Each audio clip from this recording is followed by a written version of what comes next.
But there's one thing that I took from the match against Zheng Qinwen.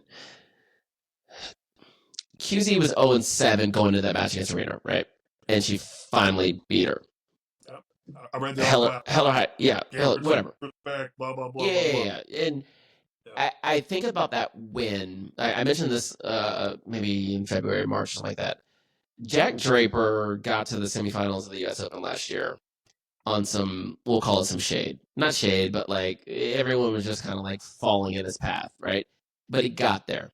Yeah, and that was like kind of the beginning of the ascension, the true ascension for Jack Draper. And I was thinking about the same thing with that I thought about Draper, about Zheng Qinwen, is like, it almost doesn't matter why it happened. The player, it happened to the player. It happened. Sure. And so now they just, Jack left New York as a semifinalist in a Grand Slam. Cool. He now sees himself that way. And fast forward 9 months, he's top 5 in the world. Yeah. And he didn't become top 5 in the world because he made the semifinal of the Grand Slam. Not those points. It's, I am now carrying myself like a top 5 person, and he's not chasing, but like proving to himself all the time that I am this good, and this is me. And I'm starting to think about it with Zheng Qinwen. It's like, okay, she won this match. Doesn't matter why she won this match. She now has data that's like, I can beat her. Doesn't matter why I beat her. I did, so I can. I mean, I can do it again. And that is, I'm not saying that if they match up at French Open that I'm worried about Arena. I'm just saying, let's hold on to that for a second. Are you willing to go on record and think that Qinwen is going to get to semis or better of the French? Is that what you're saying? Well, everything I say here is on record, unless I edit it out. This is a public podcast, and I do have that ability to do so.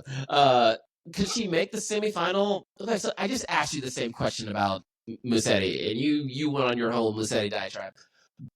It depends on the draw. If she's not in Arena's quarter, sure, why not?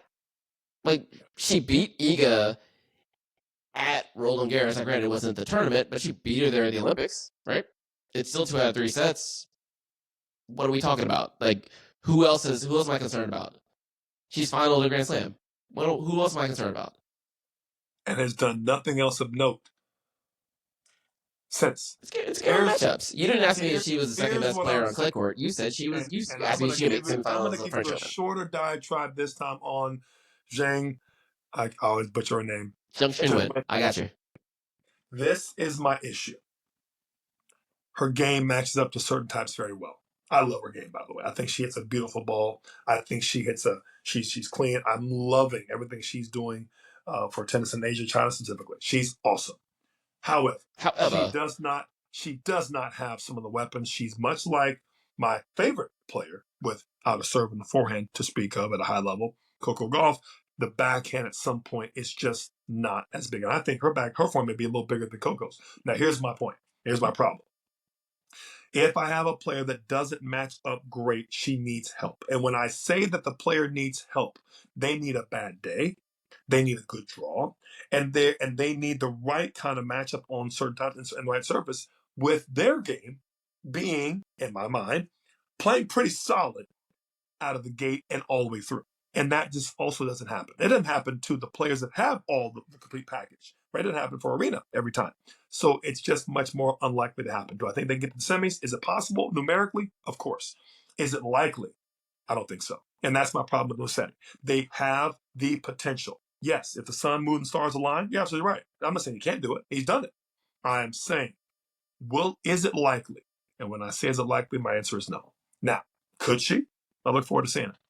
Okay. Does she see herself now more plausible because she's done it? Sure. Do I think it changes anything with the game? Does it change anything on court? No. Okay, so when I give this question back then, okay, so if you think Zheng Qinwen will not make the semifinals of the French Open, Roland Garros, sorry, let me be specific, then who will? Obviously, we're doing this before the draw is out, right? So this is just really like, who are the 4 players that you expect to be in the semifinals if they're not playing each other ahead of that? Arena, obviously. Here. Of course, Arena. I'm going to go out on a limb and say, and I think Coco will certainly be there. I'm going to go out on a limb and tell you I got 4 of the players I think have a better shot. Okay. One of them is Jasmine Paolini. Second one is Ostapenko. Third one is Peyton Stearns. And the fourth one is, and this is and I gotta throw it in there, Alvin, because you've been sleeping on my girl, Jessica Pegula. Okay. All right. Oh Jesus. Oh. Okay. All right. That list is nothing wrong with it. Nothing wrong with it. Okay, actually, I don't disagree. That makes a lot of sense. And Paula Badoza would be in that list and might bump out one of those if she were healthy. But unfortunately, she's not healthy. You know, if ifs were something, we'd all be something. Yep. That's my point. So Jasmine's solid. Yeah, I could see her making she'll be probably the 4 seed. Maybe, yeah, I could see her being in the semifinals again. Absolutely. Her game holds up.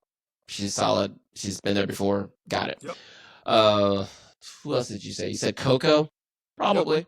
Why not? Coco's the second or third best clay quarter in the women's side. Like, so, yeah, sure. And she's finaled French Open before? Yeah. Yeah, she lost the Eagle once.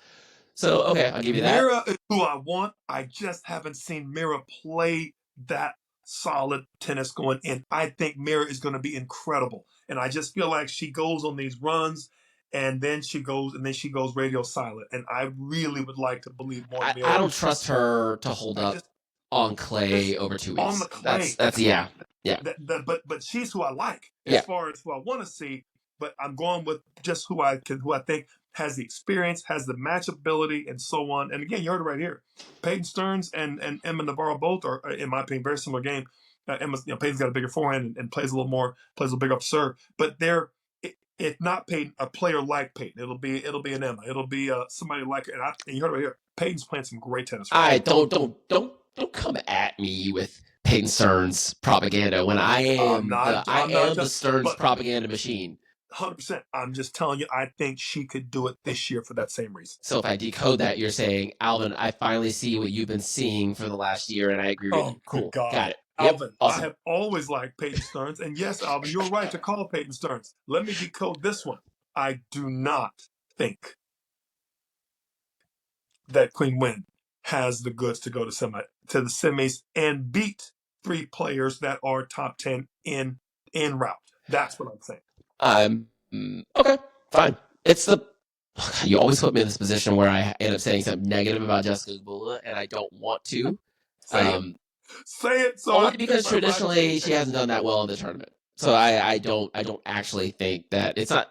She likes to play to the middle of the court pretty firm, right? Hug the baseline. That just doesn't equate well in this particular environment. That's all. It's not shade. Jess, it's not shade. It's not shade. She won Charleston. I saw it. It was no shade. Jessica, haters gonna hate. I'm not. Jesus. I'm done. Okay. We're done.